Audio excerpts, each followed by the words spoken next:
achieved. Now, I've been predicting for a heck of a long time. I've predicted 3,347 fights. I believe my channel started back in 2011. It gives me a little credibility as far as predicting fights and analyzing fights. Not that much. But if I could give a piece of advice to people out there, if you want to come off as being knowledgeable, and this applies to almost any sports, betting, gambling, analysis, whatever, never discredit your opponent. If you are ever in a position where you're looking at a fight or a game and you just outright feel the team you're picking and you're backing is going to demolish the team, never discredit your opponent. You know, find a route in which you feel they could be successful. Or at the very least, when you're talking with people or posting an analysis somewhere, say this is an area they need to be concerned about, because it is very difficult to recover, save face and recover from a loss when you completely blow the other person out of the water. So there's no chance that this fighter or this team has of winning. If they go out and win, by the narrowest of margins or in dominant fashion, you lose all credibility and you look ridiculous, and it's hard for people to take you seriously going forward. And that's something I've always prided myself in, is no matter who I'm predicting to win a fight, I always give an avenue of victory for their opponent, or talk about the things that our opponent does well, and say if they're going to be successful, this A, B, and C need to happen, or this is what they're going to, this is how they could win the fight. Because then if I lose the fight, and heck, of the 3,347 fights I've predicted, I've lost 1,286 compared to just over 2,000 wins, so I know it's all about to lose fights as well. You're able to come back. People will look at that and say, yeah, well, he did say this was going to happen. And you look that much more intelligent and in the know when people look at it and say, hey, he predicted the other fighter, but he did explain that this could happen, and that's what happened. And I had somebody last week, and again, I'm sure they had their reasons. I'll post on my video that my pick of Johnny Walker against Khalil Roundtree was absolutely ridiculous, and that there was no way Roundtree was going to win or was going to lose that fight unless he gassed out, which I did point out as a possibility. But to just completely discredit Johnny Walker and the performance he put together was impressive. And then somebody goes back and sees that comment, you go, guy, like, how can I take you seriously going forward? Because, you completely dismissed what Walker brought to the table. And, we saw what it was all about. So that's the piece of advice going forward I can give you, is just make sure to do a thorough, proper analysis. Look at both sides. Make sure you give both sides of any pairing, any game, any fight, a legit shake when it comes to seeing who's going to win. And it'll help you going forward as someone of note and credit when it comes to picking fights. Welcome back to Kamikaze Overdrive MMA Predictions. Always, I am your host, Scott Johnson. On this episode of the show, we are breaking down the upcoming UFC Fight Night 141, Blaydes versus Ngannou 2, which will take place from the Cadillac Arena in Beijing, China, on November 25th. And this one, you're getting up, actually, it's November 25th, November 24th. I got to double check that. You are getting up awfully early in the morning. I believe it's 6:30 a.m. is when the main card kicks off, at least Eastern time. So you'll have to do that. I'm going to do my best to kick everything out as quickly as I possibly can, get my bet packs done. And I'm coming off another fantastic showing, and it's a little nerve-wracking now. That is 6 shows in a row we've made sizable cash. UFC Fight Night 140.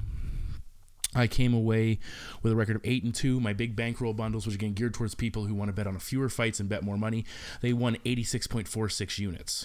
My big reward bundles were for people who have a little less cash but want to have a good time. They won 49.76 units, both sizable profits after you take away what you invested. That's, again, 6 consecutive shows. My gold plays across the board came out huge. My number 1 gold play, Cynthia Calvillo. I told you to take her on a straight bet. I also told you to take her by submission. That was both cash. And I also play the under 2.5. I also had Ricardo Lamas and Santiago Ponzinibbio parlayed. They did well as well. They came out looking good. Johnny Walker was a bronze play. I had Marlon Vera by submission, which cashed in. I had Walker Roundtree under 1.5, parlayed with Cynthia Calvillo, Paulina Botella under 2.5. I had Calvillo by submission, which also played out. The only misstep, I would say, I had Bartosz Fabinski to win. He did not. But the only significant misstep was Ricardo Lamas winning by decision. Had Ricardo Lamas won by decision, it would have added another almost 66 units to my big bankroll, or no, sorry, my big reward parlay. So that's just a little bit short. Elkins just couldn't hold on for the last minute. It was what it was. Either way, I'm doing awesome. I can't guarantee I'll continue, but I'm going to keep putting the work in, keep analyzing the fights the way I have been, and we are rolling. All of my bet packs are posted on my website, so you can check them out. They're just $15, full bet breakdown. You can subscribe, save yourself some cash as well to the end of 2018. It's entirely up to you. If you're crushing it on your own, keep doing it. That's the point of this, is just to help each other out and win money. But if you want some advice, you want some insight, maybe an angle or two you didn't catch, by all means, consider investing. So you can head over to the bet shop, pick that up. Also, my partnership with melbet.org continues, so make sure if you're looking for a new betting place or just a betting place to put your money on the line for mixed martial arts or any sport for that matter, head over to melbet.org. They've got a plethora of betting opportunities and a pretty good setup over there. There is a link in the description below, so please check that out. So that's melbet.org. You can follow me on Twitter at KO_predictions. And again, all of my preliminary picks for you ask will be available at kamikazeoverdrive.net. We've got 4 pretty awesome fights, and again, I'm assuming this is what the main card is going to be. It hasn't actually been finalized, so anything that's on the main card that I don't touch upon in this video, it'll be in the prelim section on my website. So let's get to that first prelim prediction. The opening fight of the night takes place in the UFC's welterweight division as Li Jingliang, the Leech, 14 wins and 5 losses, takes on Germany's David Sagat Zawada with a current record of 16 wins and 4 defeats.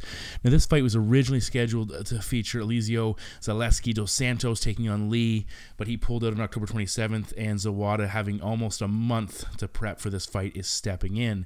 Now, Li comes in this matchup having been carrying the flag for Chinese MMA. He's been joined recently by a few other prospects, but he's been the predominant Chinese fighter inside the octagon. He's coming off a win over Abe, which is pretty solid. He has won 5 of his last 6 fight outings, and he is 7-3 overall in 10 octagon appearances. For Zawada, he dropped his debut in the UFC to Danny Roberts by split decision. He had won 5 in a row. Physically, both men 6 feet tall. A 4-inch reach advantage for Zawada, and he is the younger fighter by 2 years. Now, it's worth noting that the German fighter took his debut on a week's notice versus Roberts, so coming in with a month to prepare seems like an eternity for this guy as far compared to what he's had already. But at the same time, it's worth noting in that fight he was fighting at home in Germany. Here, as I said, he's got a little bit longer to prepare, but he is in enemy territory in China, taking on a Chinese fighter. Overall, he has 11 wins by knockout, 3 submission victories. He's 2-2 in the scorecards, and he's been knocked out and submitted once each. He has 9 first-round finishes. He's only gone to the 3rd round on 5 occasions. Now, when he fought Roberts, that's where he looked good in the 3rd round. He actually looked the fresher fighter in the 3rd round versus Roberts, but he faded because, you know, he faded in that fight, and almost he was in trouble at the end of the fight, and maybe that cost him the split decision. And a lot of it has to do with the fact he's an all-offense type fighter, all-offensive forward push.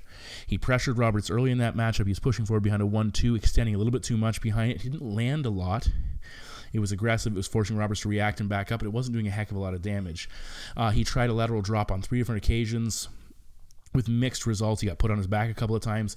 From that position, he likes to attack and will go for submissions, but he did spend some time there, which ultimately cost him, I think. He did score some takedowns with pressure. He likes to go to his wrestling, and he's the type of fighter that is a submission over position guy, which isn't shocking considering his focus on offense. And a lot of times when he doesn't land submissions, especially in the Danny Roberts fight, he ended up on his back. Had he opted to focus more on position, he could have controlled some positions and probably wins that matchup instead of going for subs, not getting them, and losing control. Now, for Jingliang, he's a very capable grappler. He's a grinder-type fighter. He's thrown decent volume with 90-plus strikes on 2 occasions. He's got some decent pop in his hand with 5 wins by knockout, 4 in the UFC. And he can land takedowns. He landed 6 over his first 5 UFC fights.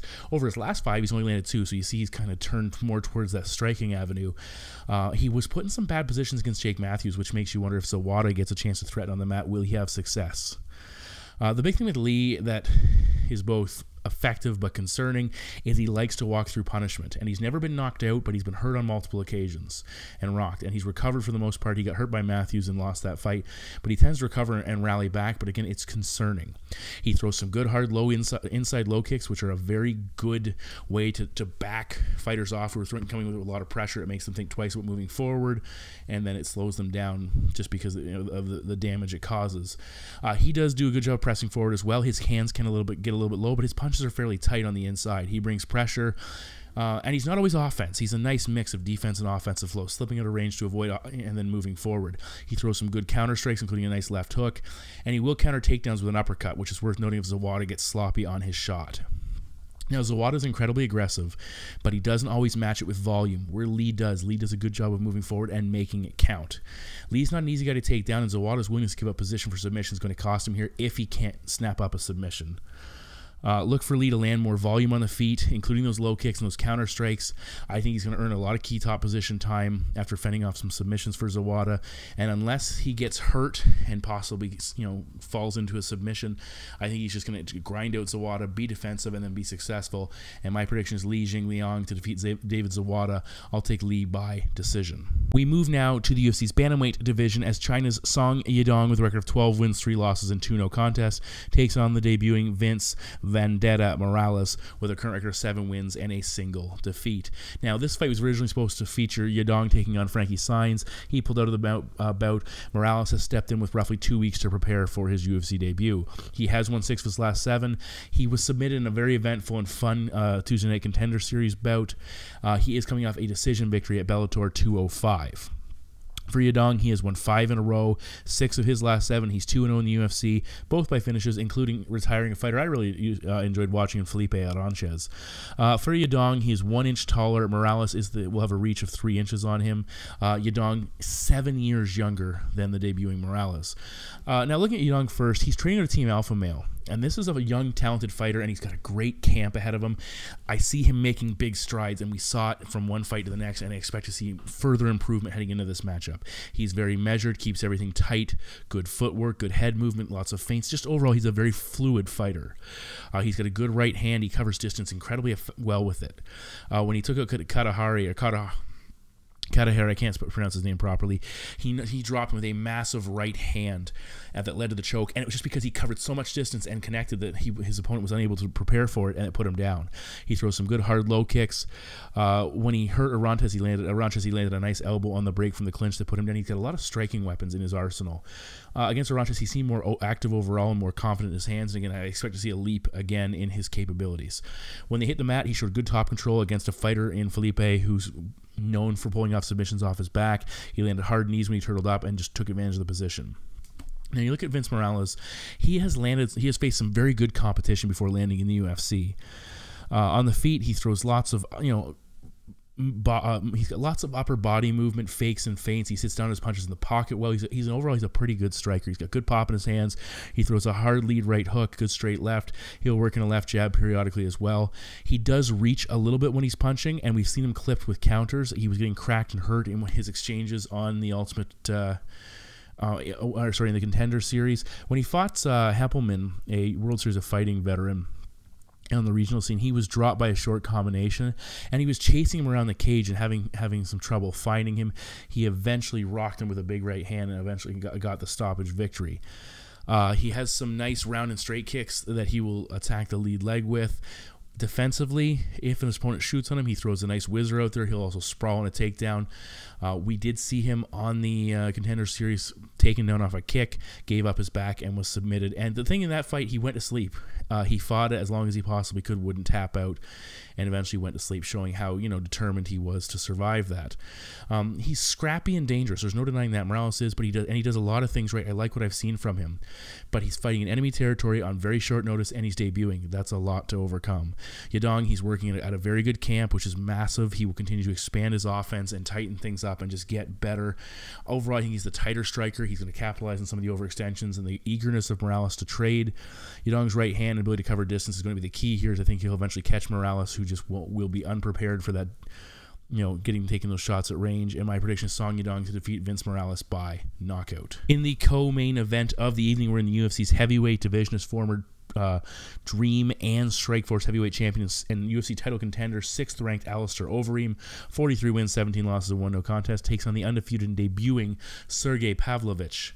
Now, Overeem, comes into this matchup having lost back-to-back fights. He had a title fight defeat earlier in his career. Earlier in his UFC run, he avoided the letdown with back-to-back wins over Mark Hunt and Fabricio Verdum. But he then has since gone on to be knocked out with both guys fighting in the main event, stopped in both those matchups.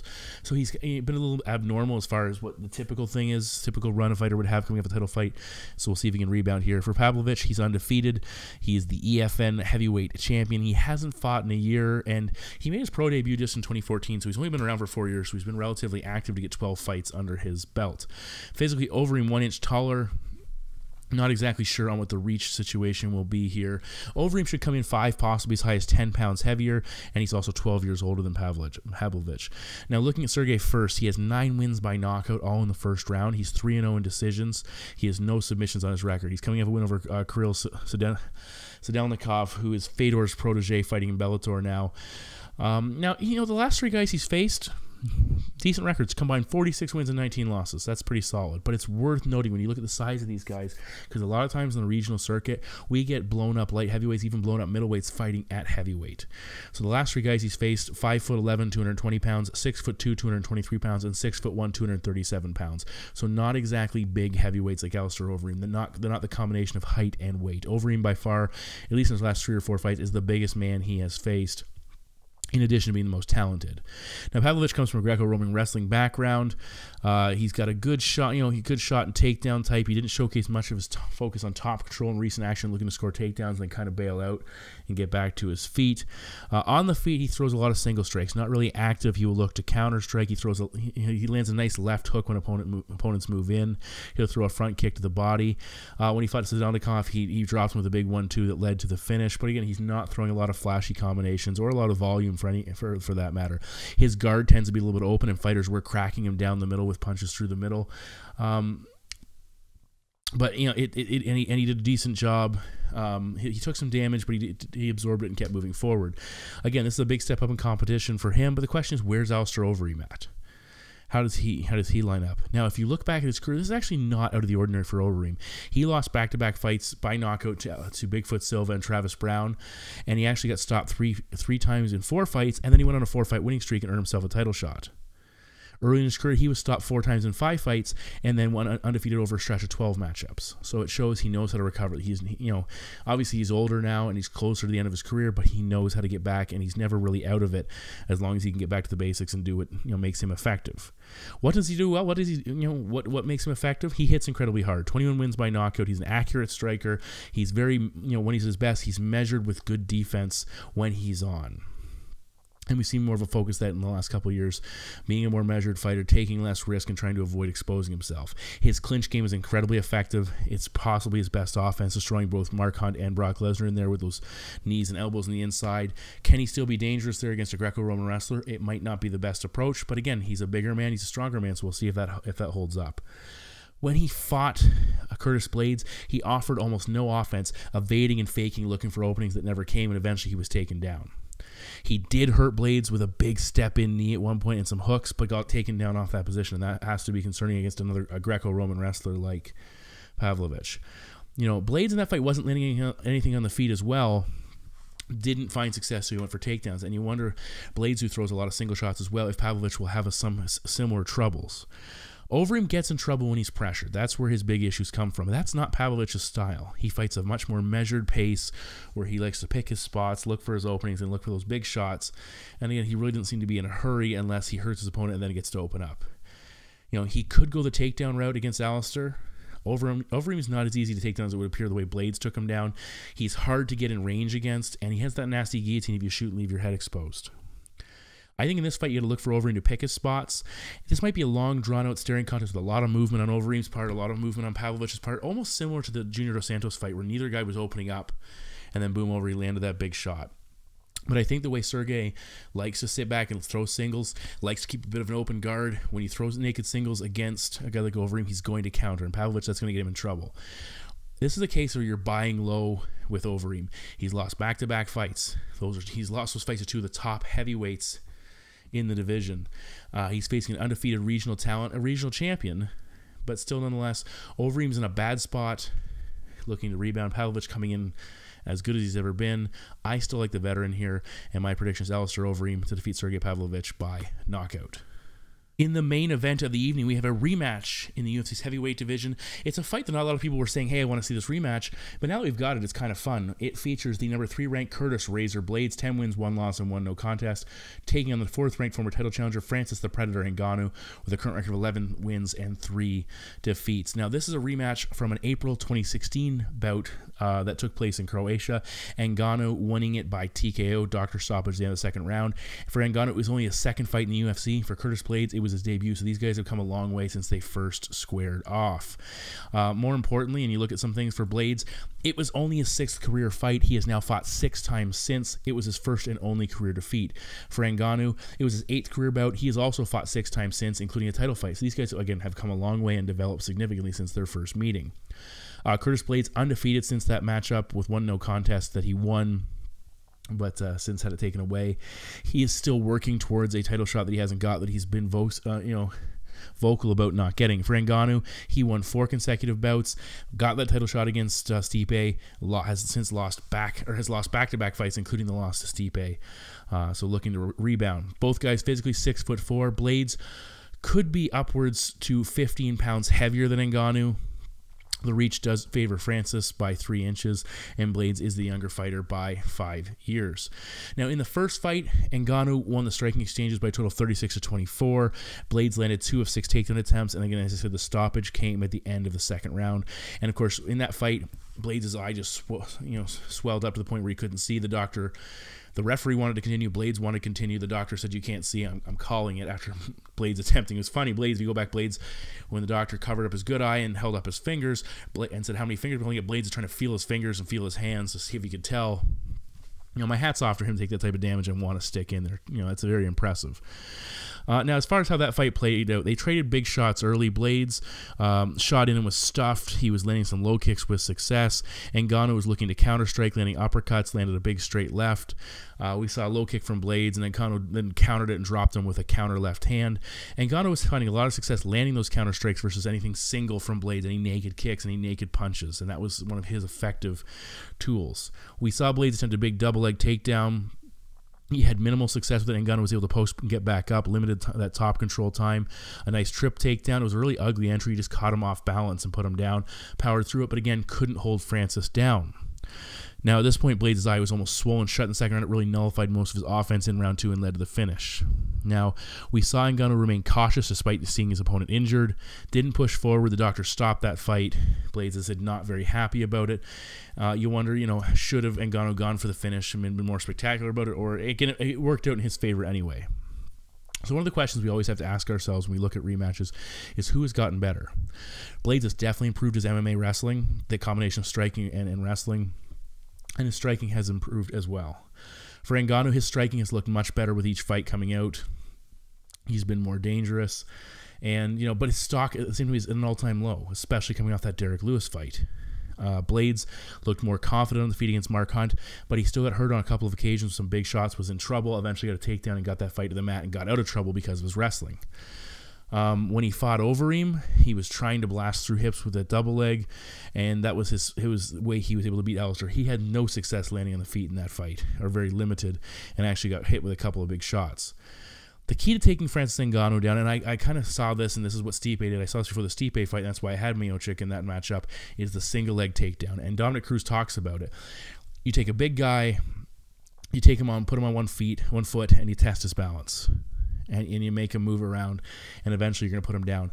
Whereas trying to blast through his hips with a double leg, you're blasting into a big, physically strong, and in the case of Ngannou's face, physically strong man with good, body awareness. That's going to make it difficult to put him on the mat with regularity. And on top of that, even if you do put him down, it's very difficult to control that, and Ngannou's going to have a good chance to pop back up post, or even use the cage because you've had to put so much force into it, you've driven him back to the cage, and he can get back up. When Ngannou was fighting Stipe, he was firing big shots and not landing, and he had minimal success because of Stipe's movement. It wore him out. It made the takedowns become more effective later in the fight. Ngannou was looking tired near the end of the first round, didn't look good before the fight physically though, and then he had the adrenaline dump of being in a title fight. Francis needs to find that balance between aggression and being measured. When he fought Derek Lewis, he was way too measured to the point where he didn't throw anything. But that was that post-title fight letdown scenario. We've talked about it a ton. Fighters that fight for the championship and they lose, the next time they come out to fight, they do not fight well. And the reason being is it's tough to motivate yourself knowing you're almost starting over. Especially in a fight where you were dominated in or finished, you're almost starting over, and here you are a lot of times fighting a fighter who hasn't been there yet. They're still hungry. They're in a better spot mentally. They're in a better spot physically. They're more motivated, and fighters rebound from it after they get going, but again, it's that difficult first fight. And he fought poorly. He was flat. Again, it's the typical result, and fighters get written off because of it. People talk about him being exposed. Blaydes, he's looked good, but he's still incredibly vulnerable on the feet. He was hurt by Hunt. He was hurt by Overeem. He can be hurt in strikes. He relies too much in striking exchanges. He relies too much on single strikes and that double leg takedown, which are two areas of concern against Ngannou. The key for Blaydes is takedown in top position, like Stipe did, but again, Stipe had to slow him down. They played cat and mouse, let Francis chase him, get worn out. Blaydes doesn't have that striking acumen. He's not as fast or as fluid as Stipe. And if Blaydes gets in a firefight with Francis, he's going to get himself in trouble. I think it's the type of fight where Ngannou rebounds, he returns to form. Again, he's going to have confidence coming in knowing I've hurt this guy, I've busted him up, I've finished him. Doctor with a little bit of help from the doctor. That's a big thing. I think Ngannou again returns to form. He lands those big strikes, lands those counters. He'll get his hitbacks and the takedown attempts. Really defend against Blaydes, get back up if taken down. That'll become discouraging for Curtis Blaydes, and I think we'll see Ngannou do what Overeem and what Hunt couldn't quite do when they hurt him but couldn't finish him. He'll eventually get that finish, and my prediction is Francis Ngannou to once again defeat Curtis Blaydes by TKO. So those are my 4 main card predictions for UFC Fight Night 141. All of my preliminary picks, as per usual, available at kamikazeoverdrive.net. My bet packs, which have been absolutely on fire for the last 6 events, and I think it's been more than that if you go back further with a couple blips here and there. But again, all the results are on my website. You can check them out. You can see everything I post. They're only $15 to give you all my entire breakdown, and I don't give you take $15 and give you one per bet. I give you a whole pile of information and bets and props and everything else, fantasy picks. So it's fairly cheap compared to what most people have to offer, and you can subscribe and make it even cheaper. It's entirely up to you. I can't guarantee I'll keep doing this well. In fact, it's almost impossible to keep doing this well, but I'll keep putting the work in and analyzing fights to the best of my ability and see how we come out. I'm still in search of 300 wins in a calendar year. I'm within range. I'm below that 8 correct predictions per fight or per event to round out the season. We'll see if we can get there. Melbet.org, please check them out. There is a link in the description below, so that's available as well. You can follow me at KO_predictions. Subscribe to me on YouTube. We've just passed 2,000 subscribers, and we're moving on up from there. On that note, though, I think we're done. We have 2 events within 2 days after this card, so I got my work cut out for me. I got a lot of fights to get after. Thanks for tuning in, guys, and I'll talk to you very soon.